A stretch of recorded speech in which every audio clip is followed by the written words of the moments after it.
You know what it is, man. This one's gonna be about a phone call I got from a father and a son. They having an issue. The father did 30 years. He wasn't there for the son, so he's in a similar situation as mine. So they reached out to me to get my opinion. So we're gonna speak on that today. Father and son relationship after 30 years, being away from the father. All right.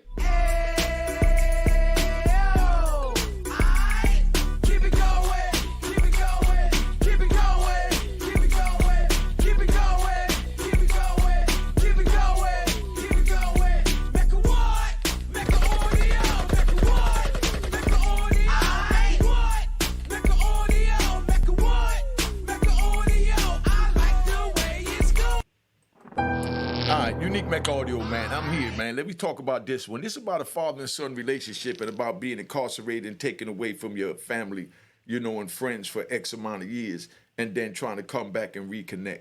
I had a brother call me on the phone and he had his son with him. The brother's my age, the son is my son's age. The son is 40 years old, The brother got a number of kids because he was on the street doing what he do, and that's what happened, You're running up in this girl, that girl, you know what I mean? You breed them, talking raw, you breed them. You don't get them pregnant, you breed them. You know what I mean? So, he bred a lot of different women, and had a lot of different children. So now the children is all over, the globe, and they all doing different things. Now, he said that his oldest son, has a brother that's 6 months younger than him by a different mother, right? Now, the mother of the younger son kept the father in the son's life as far as means of communication with letters, phone calls, visits, and things like that.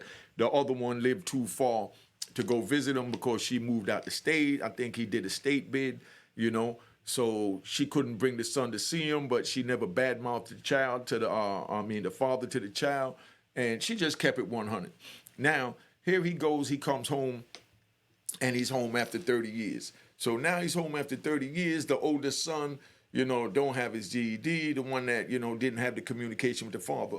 He don't have his GED. He don't have a driver's license. He don't have a job. He's been, staying at home with the mom, but he's been looking out for the mom. Put your comments in. Make sure you put your comments in, because it's a real touchy, subject right here. Because I know this touches bases with a lot of different people that's listening, and that's why my demeanor and my tone is a little bit more different, because this is a serious conversation. Now, the child don't have anything, The child is 40 years old. His brother is 39 years old. He's a year young, 6 months younger than him, call it a year. So now, the younger brother, he has a good job. He works at a law firm, and, he started out as far as, just emptying garbage in law firm till he wound up going, taking up paralegal classes. And now he does investigation for the law firm, and he's making good money. So he done went out, he bought 3 cars, he moved out his mother's house, he got his own, apartment, he goes to work every day, and, he's living life, But his older brother, he haven't seen him, but maybe, he used to come visit him in the summer times, while the father was away, and spent time with him, so they know each other. So he knows his siblings, they know each other good, they got nothing but love for each other.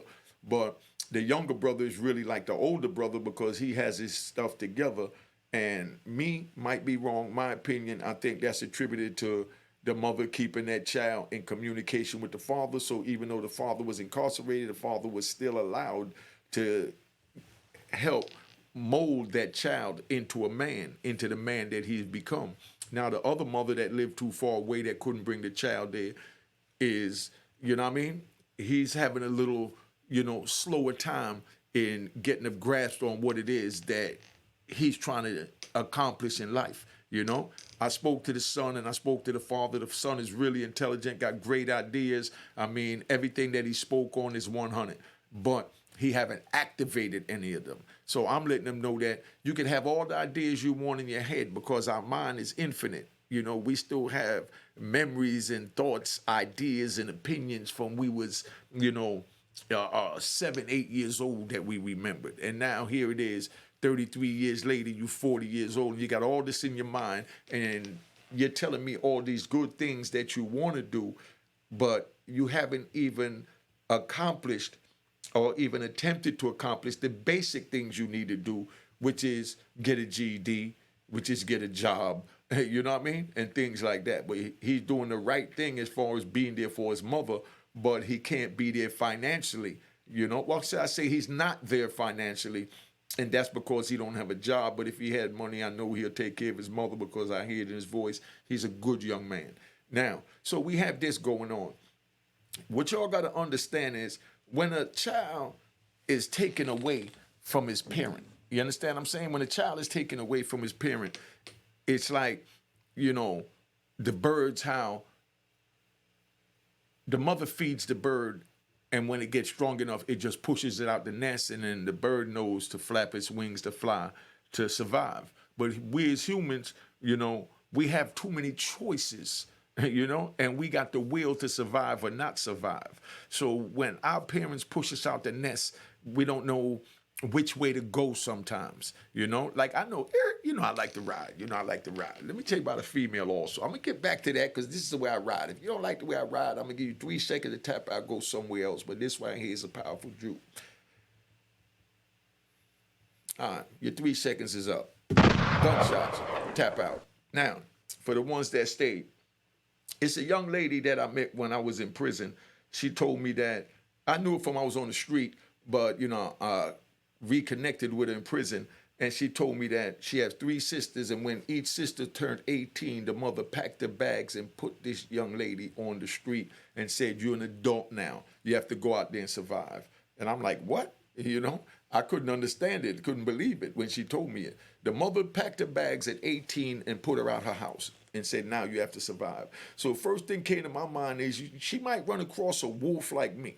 You know what I mean? She might run across, you know, somebody that, you know, don't have the right intentions, you know, that just looking at her for physical beauty instead of her emotional or inner beauty or whatever, and just take advantage, just run up in her. Before you know it, you know, he breed her, and then after he breed her, now she gets on welfare, and then, you know, she starts getting a government check, and that becomes her way of life, and then here it is 30 years later, and now she's still on welfare and done had 4 other kids. The other kids done grew up. They done had their own kids. So now she's a grandmother, and they all still on welfare because the mother put them out the house. That could have been a scenario. But this young lady that I met, the mother put out a house, and she wound up staying on the streets for a minute, you know, staying with friends, doing what she had to do, complaining about what the mother did. And then she got herself together, and she packed up and she moved to North Carolina. She went to school in North Carolina, went and got a job, and, you know,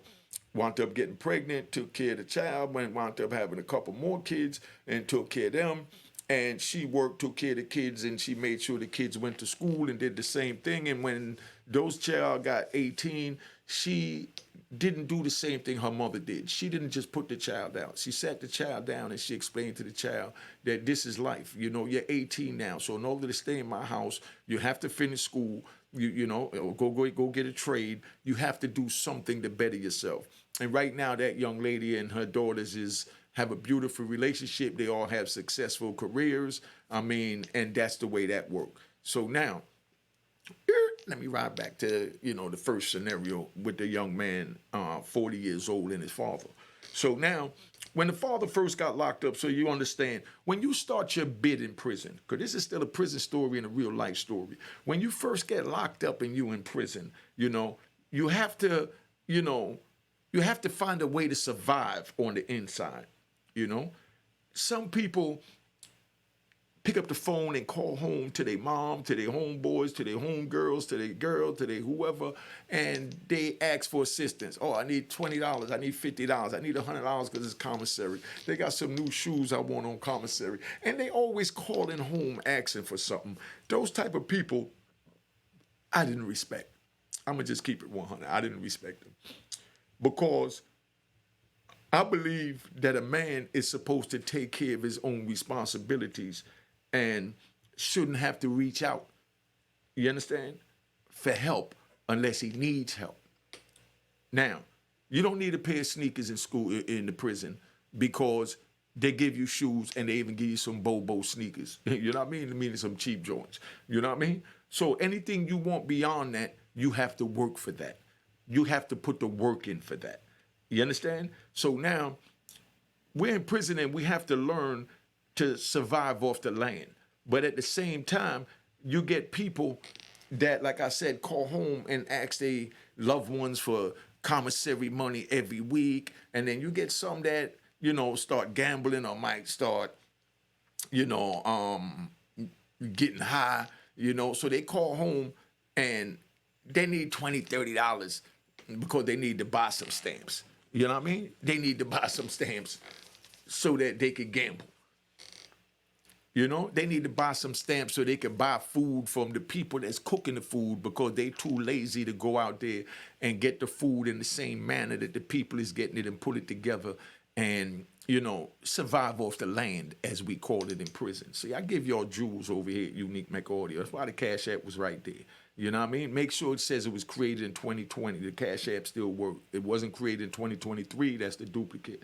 But then now, so they're calling home every day asking for something. After a while, that gets heavy, meaning the family loves you. The friend loves you. So the friend have no problem of sending you $100 here and there when they have it or when they can stand it. But when you're calling home 2 and 3 times a day, send me $40, send me $50, send me $100. And as you getting the money, you're getting high off of the synthetic K2, in the prison. You're getting high off the Suboxones in the prison. You're gambling on the tickets in the prison. These are all vices that you have to support yourself. If you can't support these vices, then you don't need to do them. One thing I always said, you know what I mean? Now, no matter how much a person get high, if they could afford to do it, it's not an addiction. My opinion. Kill me for that. Put it in the comments, If a person could afford to get high, don't matter how high he's getting, as long as he can still take his responsibilities, function, he can afford to do it, and it's not altering his lifestyle or taking away from him and his family. But when a person is getting high and they taking their paycheck at the end of the week and get $300 a week, and they take, $280 and buy drugs and only got $20 to get to work during the week and buy lunch, and some spend the whole $300 and don't have nothing.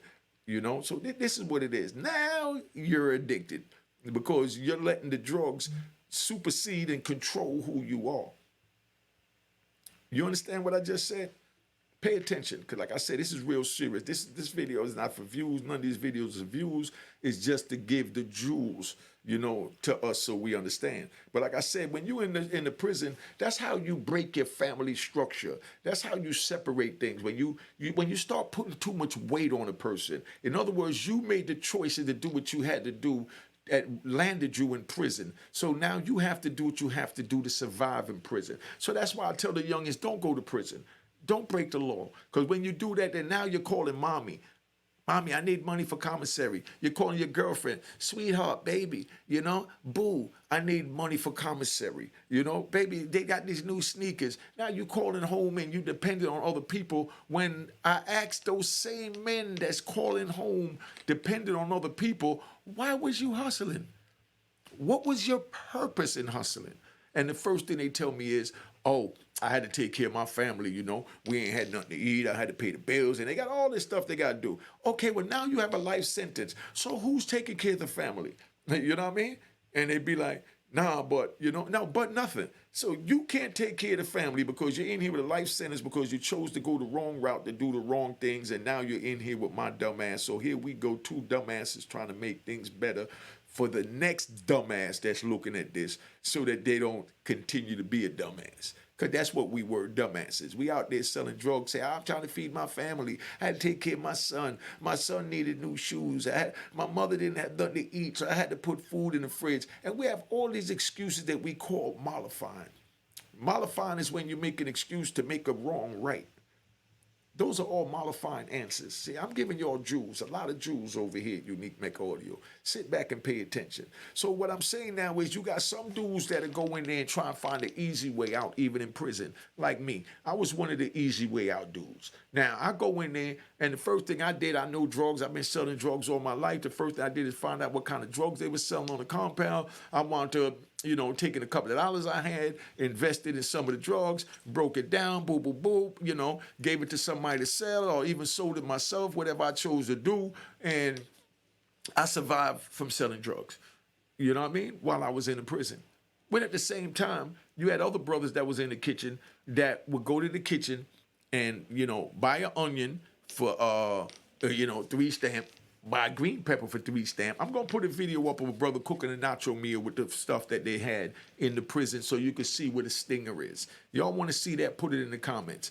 But these are the things that I'm talking about. So instead of, going to the kitchen and buying these ingredients you need to cook your own meal, and then whatever you have extra, then you sell those plates to make a couple of dollars so you got enough to, go back and buy more onions and green peppers from your meal last night by selling a couple of plates that you had over. All you do is throw a couple of extra bags of rice, you know what I mean, in the pot, you know what I mean? Or well, in the plastic bag being that we're using the stinger, and make a big bag of rice. You get a couple of, extra green peppers and onions. Green peppers and onion, 3 stamps a piece. These are stamps. Each stamp is worth 25 cents. There's 20 of these in the book, come up to $5, So you spend 75 cents on an onion, 75 cents on a green pepper, and 75 cents on a green tomato. That's 9 stamps. You double that, that's 18 stamps. That come up to $4.50 that you spent for the meal. You take 2 bags of rice out your locker, that costs you $1.10 a piece. You know what I mean? So now you take the 2 bags of rice you put in there. When it blow up, you got enough to make a bowl and then still have 3 bowls left over to sell. And you can sell each plate that you make for $10. So you're going to double your money off of 1 plate and you still get to eat. So now you sitting there, you got $20, you ate a meal. You understand? This is how you hustle off the land. Did you hear what I just said? Pay attention. I want to have to rewind this. I don't want to slow this down. I want to keep this flowing so you understand where I'm going. So now I done took, $4.50 and I made $20 profit and I got a chance to eat for the night, So out that $20, I take, another 18 stamps and I do the same thing the next day. And this is the way it worked, That's called hustling off the land. But I chose the easy way out. I chose to just go get some damn heroin and weed and, whatever they had on the compound. Pay the dude to put up some wine and, and I did all the illegal stuff because I was still caught up in trying to manipulate my way through the system. But at the same time, I was putting myself in harm's way because if I got caught doing anything that I was doing, I wound up getting more time. You understand? But the dude that's making the food, if he got caught doing anything what he's doing, all they're going to do is take the food and throw it away and say you're not allowed to have the onions, green peppers, and tomatoes in the unit. You know what I mean? So therefore, they're going to take it. They have no problem with you even selling the food because they know we have to do as I just introduced you to, eating off the land. That's how the administration works, so you understand.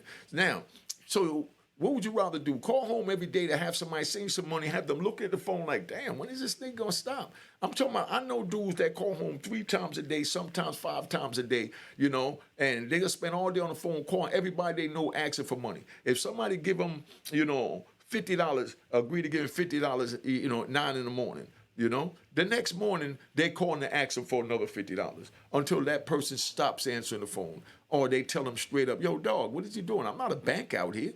You know what I mean? I still got to work. I can't send you $50 a day. And then they get mad. They don't understand that. They say, oh, he's a sucker. He ain't looking out. When I was on the street, I did this for him, that for him. And these are the games that we play with ourselves to justify us begging from on the inside. You know what I mean? And that's why I say the game is to be sold, not told. Because I used to, dictate letters to a dude from D.C. that used to type really good. So people used to come to me and they wanted me to write letters. I charged them $20 a letter. I give my man a book of stamp to type the letter. Letter only wound up being a page, so he got $5, for typing a page for me. And dude would give me the letter that his people wrote. I read the letter and I dictate what dude should say back to the person. I got $20 for that. That's called selling the game. It's the same thing like I'm up here on YouTube and I'm giving you these jewels. Then the Cash App come on the screen. I tell you that make sure when you hit the logo, it says it was created in 2020. And people say, oh, you're begging, you're playing Reverend Ike. No, the game is to be sold, not told. You can't get these jewels anywhere else. If you can, you go get it. You can't get nothing in this world. Forget America. You can't get nothing in this world for free. But for some reason, people caught up that on YouTube, you're supposed to get game for free. I'm home now. I've been here 3 years. I've been on YouTube. I know these games are valuable because I get DMs, I get phone calls. I put my phone call on the screen so people could call. You understand? My time is valuable. When you call me and you want me to sit on the phone and you just, happy to talk to Unique Mecca Audio and you got a situation in your life like your son, is not working at 40, don't have his GED. See, I'm pivoting all this back. When all this is going on, you sit there and you want to keep me on the phone, but you don't want to send me $10, $5, a dollar for a Cash App. I don't ask nobody for no specific amount. Whatever you donate, just like you in church, just like I'm preaching. I'm preaching now. I'm preaching to the hood choir. And, the same way they pass the plate around, Cash App is on the screen, that's how it's placed. You see, do I work this in? This is called hustling. This is hustling off the land. But the land is the United States of America where my 10 toes is planted. This is hustling. So I'm not sitting here walking up to a window, say, hey, give me $1. I'm broke, I'm hungry, I have no job, times is hard. No, I'm selling you game. Period. That's why the game is to be sold, not told. But lames that have no content, they try and grab it, pick it apart, switch it around, and try and make it something that it's not. When bottom line is, they also have their Cash App up there. But they have no game to articulate it, to let it be known that what I'm giving you is worth your donation of whatever. Look at the president of the United States. Look at the congressmen. Look at the senators. They have, their donations where I saw, yesterday, they, I think it was Chris Crispy or one of them, I think a dude from Jersey. One of them got 40,000 soft donations. Are they begging? Oh, nah, but when a black man comes on YouTube, give you game to make your life better, to help you survive, now he's begging. You see what I'm saying? But this is what we do to our people. We continuously try and bring our people down. Whenever our people do anything productive, we always have those that's going to try and bring us down. But I don't feed into that, and that's where that's at. But now, like I said, do call home every day asking for money. Can't believe it. Every day call home. Oh, I need this, I need that, I need that. Then the people stop answering. Now there's some scumbags and all types of names that they're telling the people in jail. And before you know it, they run up a debt. Now everybody come to them, want their money because it's commissary day. The family members and loved ones just stop answering the phone because they got tired of him asking, and now he owes a debt. So now in order to pay that debt, dudes push up on him. If you're aggressive dude, or a slick talking dude or a stupid dude, he gonna pop slick. Man, I ain't got it. My people ain't answering the phone. Now, I'm not trying to hear that. When I gave you my stuff, you told me you was gonna pay me on store day, and today's store day, and I want my money. I don't care how you get my money. You know what I mean? I tell you what, you could not pay me my money, by getting your knife, because we gonna fight for this money, because I'm not gonna have you take nothing from me. You didn't tell me when I gave you my soup or that bowl of food that I made, and I told you to get me something from commissary so I could buy more food to eat. Now I'm depending on you buying that food from commissary so that I could make more food to sell to make my money, and you telling me to stop and slow down my money so that you could sit here and find someone else to beg on the street. No, it don't work that way. So I tell you two ways. We can either do this. My cell is messy. You could go clean my cell and I'll take something off your debt. But you have to show me you willing to pay me back my money. I don't care if you clean my cell. And it's not a disrespect because you got people in the jail that's their hustle. And they don't have no egos, and they pride don't get in the way that I'm not cleaning another man's cell. I'm not spreading another man's, on bed. I'm not washing another man's sheets. They got washers and dryers in the prison, And some dudes wash the clothes by hand. Some even wash the drawers by hand, but they get paid for it. They put on the rubber gloves and they do what they got to do, and they wash the drawers because they refuse to call home and beg their people on the street. This is how we hustle off the land. You understand? But nobody in prison, so you understand, for those viewers that's looking, Cash App is on the screen. This is game I'm giving you. Make sure it says it's created in 2020. It's not the picture, it's not the Cash App with my picture on it. Now, nobody in prison say to a man, he a sucker. He washing Johnny drawers. He a Maytag. All those little things that we said, in the state jail or growing up, because I don't know how they doing it in the state. I spent mines in the feds. In the feds, nobody look at it that way. Dude just say, man, do the hustling dude. Dude would sit there and get 10 dudes, to give them a contract to wash their clothes. That's to wash their underwear, their T-shirt, their sweatpants, their sweatsuit, and they personal items, and they'll give them $10 a week. He got 10 people. You know what I mean? That's 20 books that he's making. That's $100 a week he's making in the prison. Now with that $100, he go buy a joint, go buy some White Lightning, you know what I mean? Go buy some K2 synthetic if he want, or he could go buy a bowl of food from someone. Or he could put money on a ticket out that $100 from washing those 10 different people's clothes. And nobody looks at him any kind of way because he's taking care of himself. This is how we move in the prison. So if this is how you want to, live your life, continue to break the law. Continue to go out there and do what you got to do. But I just want you to understand that, this is the way it works, man. I mean, some people wind up getting high to do the time. Some people wind up gambling to do the time. You know what I mean? And some people, like me, go to the law library, do my time. So while I'm in the law library, and a dude come to me and he say, yo, Unique, man, I see you in here every day. I'm having trouble finding this case or whatever. You know what I mean? I'd be like, yo, all right, I'm working on my case. Give me a book of stamp. When I'm done, I'll look up that case for you.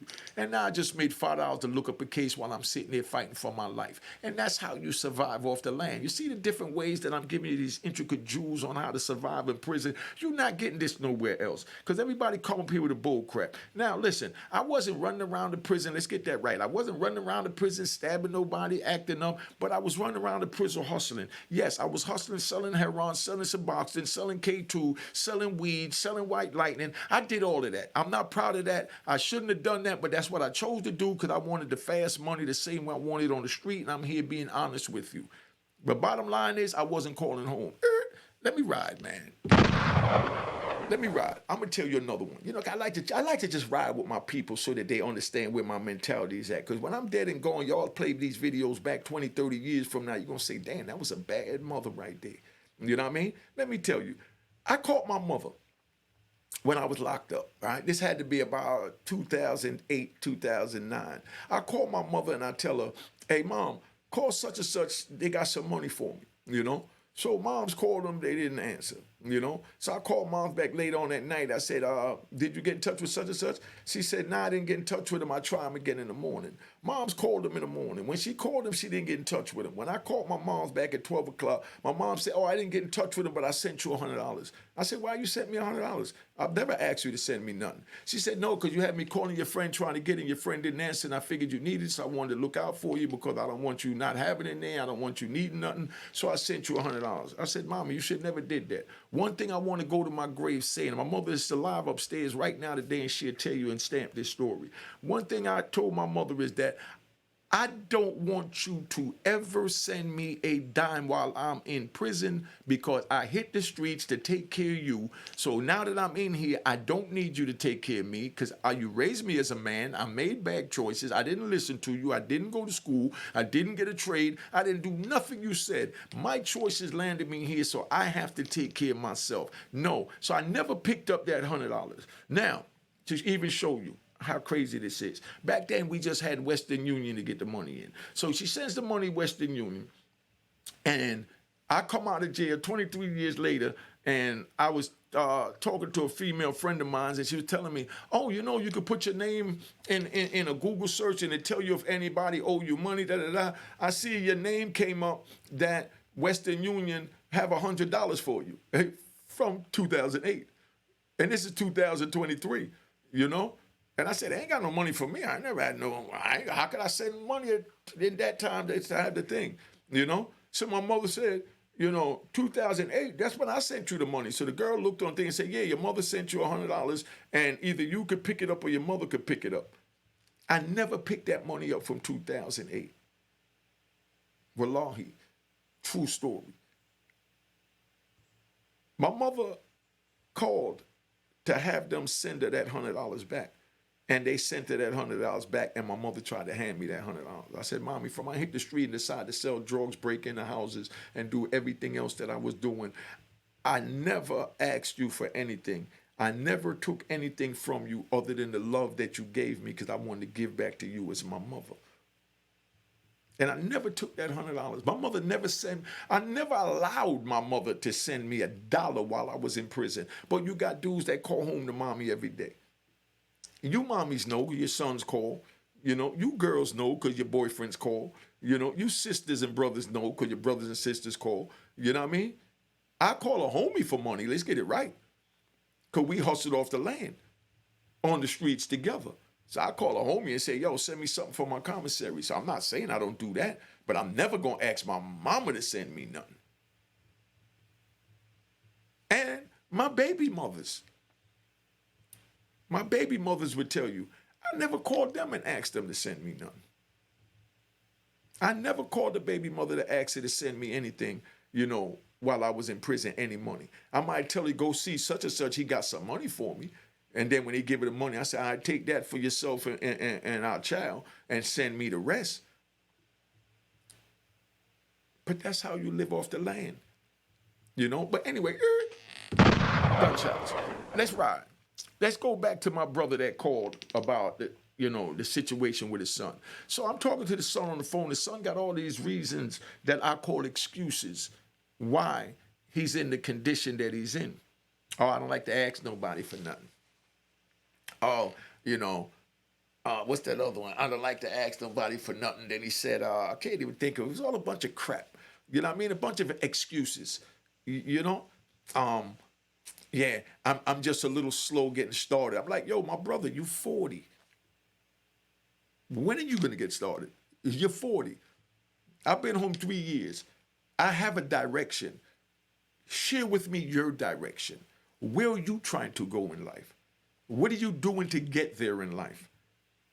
Oh, I'm still putting it together. At 40, you almost a half a century and you haven't even begun your journey. And been out here the whole time.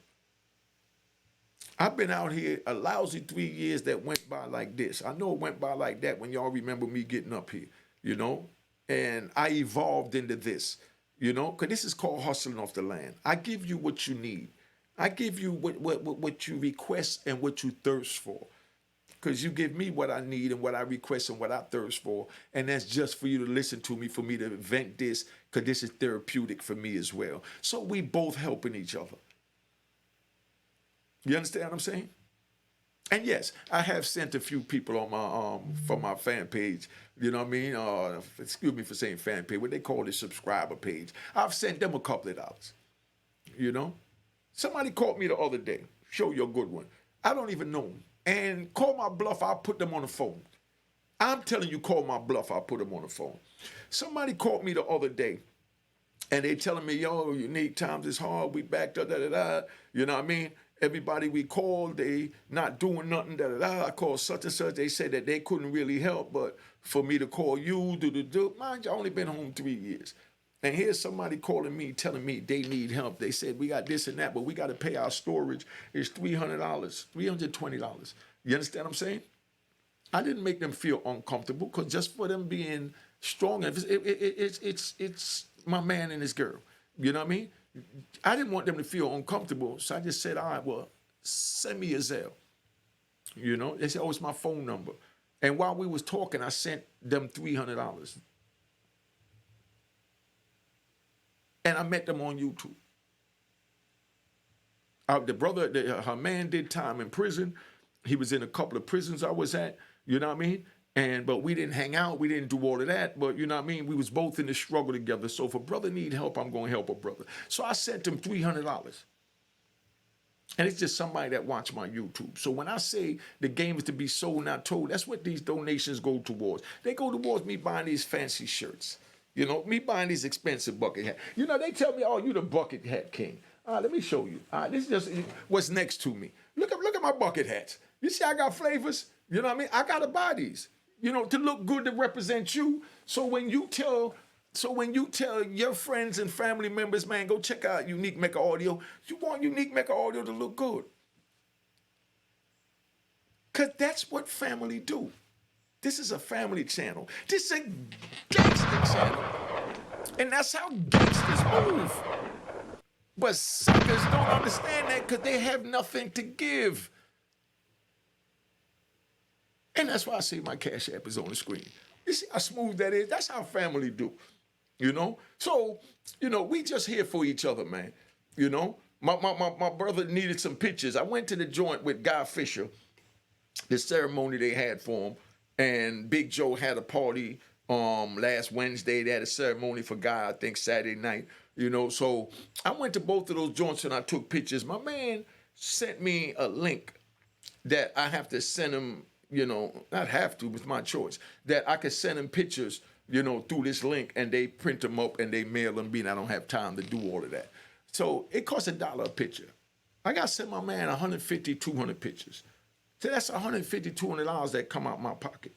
You know what I mean? But this is a man that's been down 30 years. But that's how we look out for each other.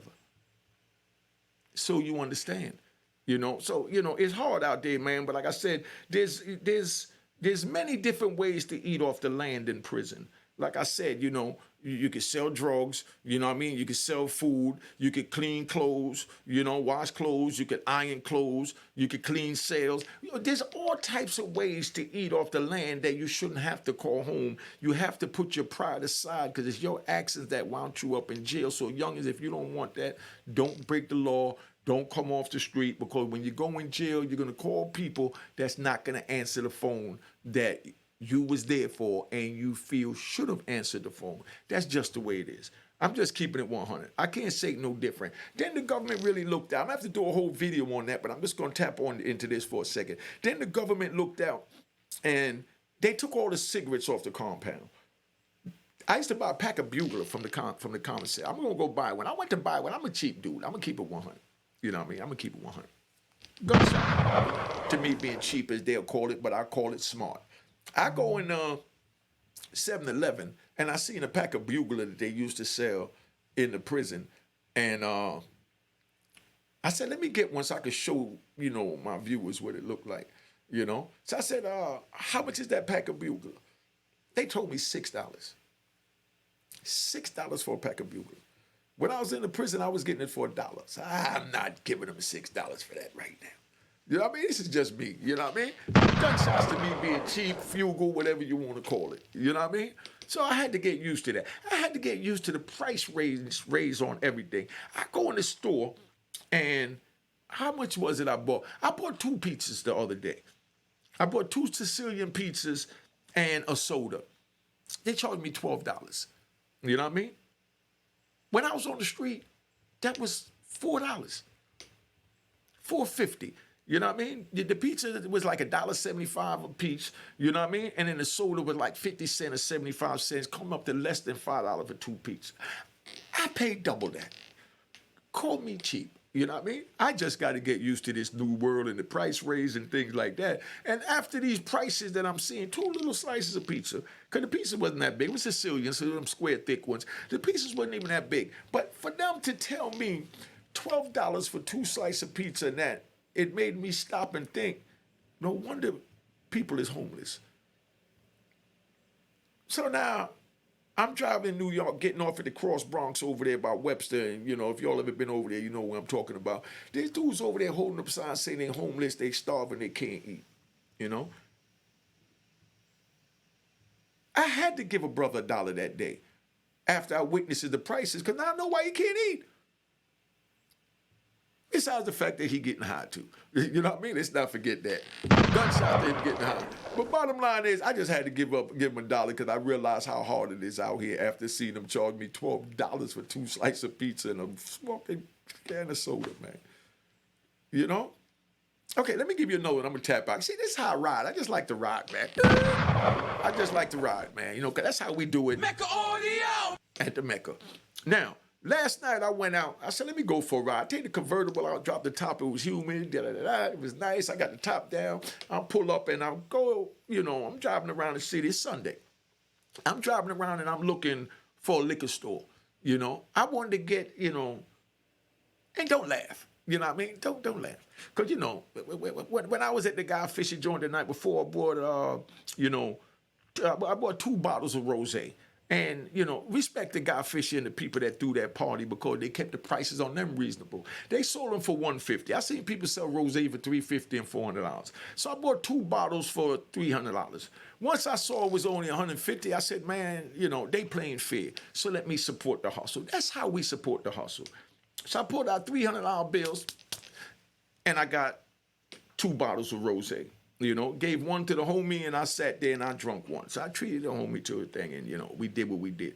But you know, I like when I'm at home and I'm chilling. You know, I like to drink, and don't laugh at me, yo. You know what I mean? I'm even gonna put y'all on something. So I guess this is a plug. Maybe I should contact them. I like to drink something they call sweet bitch. You know what I mean? If y'all ever had that sweet bitch, you know what I'm talking about. Sweet bitch got a nice taste, go down smooth, and it gets you nice and mellow. Big shout out to the sweet bitch. You know what I mean? Now, all right, calm down. Let me finish my story, man. Calm down. Let me finish my story. So I felt like, you know, drinking some sweet bitch last night, and I ran out my last bottle the other day, you know, sitting in here just chilling.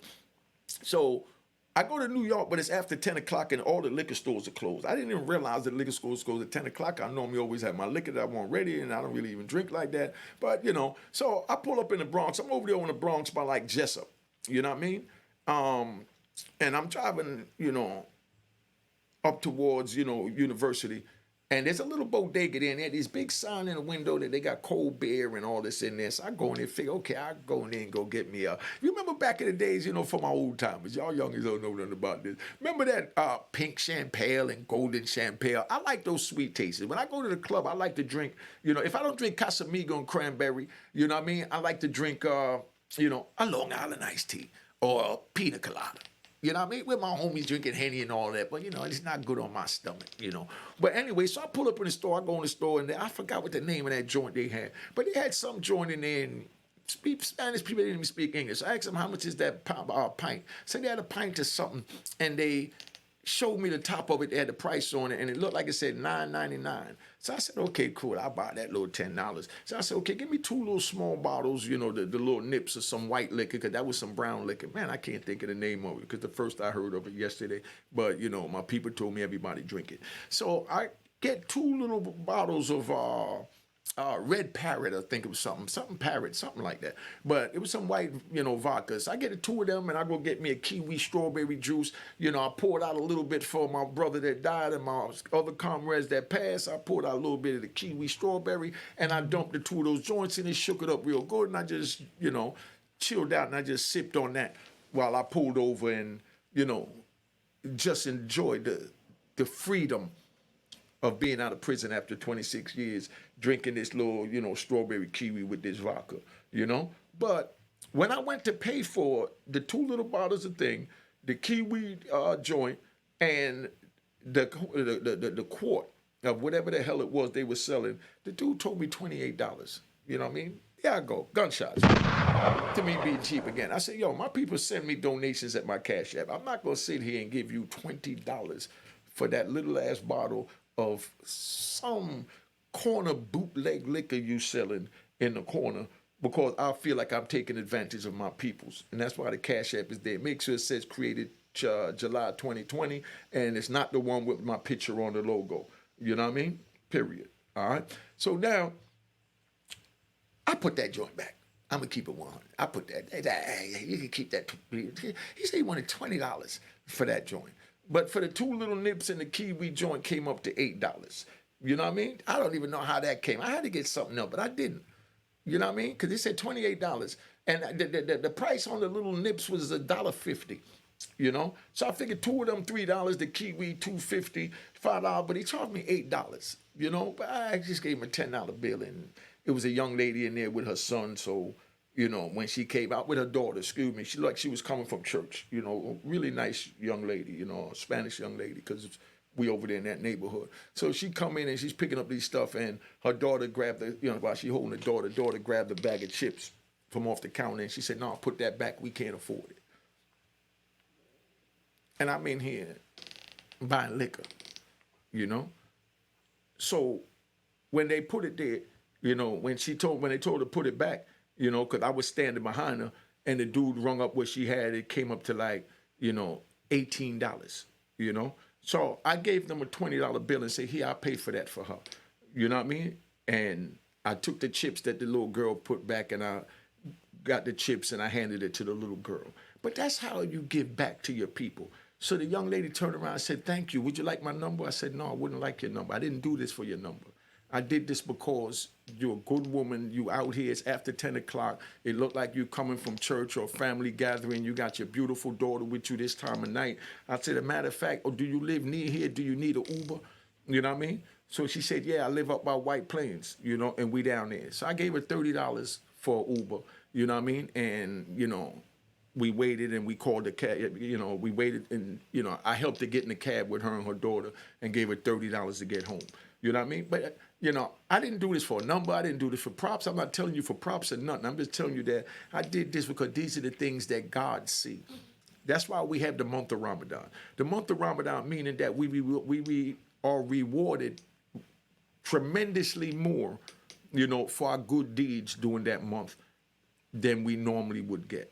You know, so I want to rack up as much good deeds as I could possibly get right now while I'm still living, so that when it's my time to go to the afterlife, you know, maybe, just maybe, God will forgive me for poisoning my community.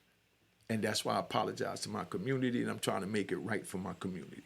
But this is just how I was raised. But I've been on here 45 minutes, man. I just been riding, man. But, you know, y'all have a good day. Cop the book of Rowan Harlem. Subscribe at Unique Mecca Audio on my YouTube channel. If you're not subscribed, subscribe. That's all I ask you. Subscribe and make sure you put up an emoji.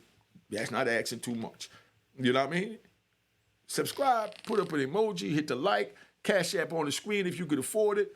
Whatever you want to do, let's get this thing rolling. And, you know, we're going to tap out now. All right? Cheers, cheers, toast the crime, toast the crime, the crime, the crime, the crime. What?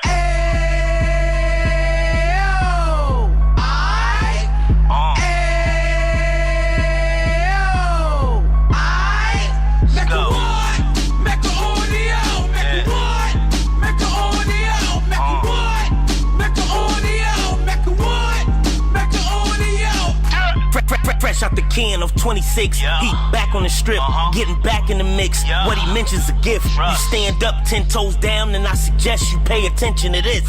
Real. Take a little gully posse and put it in Harlem. He cut from the bottom, came up from the bottom. Drop the book, you should go and get it. The Instagram page and the YouTube, you could go and visit. Yeah. Then you could consider yourself LinkedIn. Real. Sit front row and get Jews from a kingpin. How he went through it, so you ain't gotta go do it. To not pay attention would be stupid. Talking about a man that probably put your grandfather on. Probably the reason that him and your grams got along. A man that generated millions on the block, did his time, never squilling to the cops, Mecca Audio.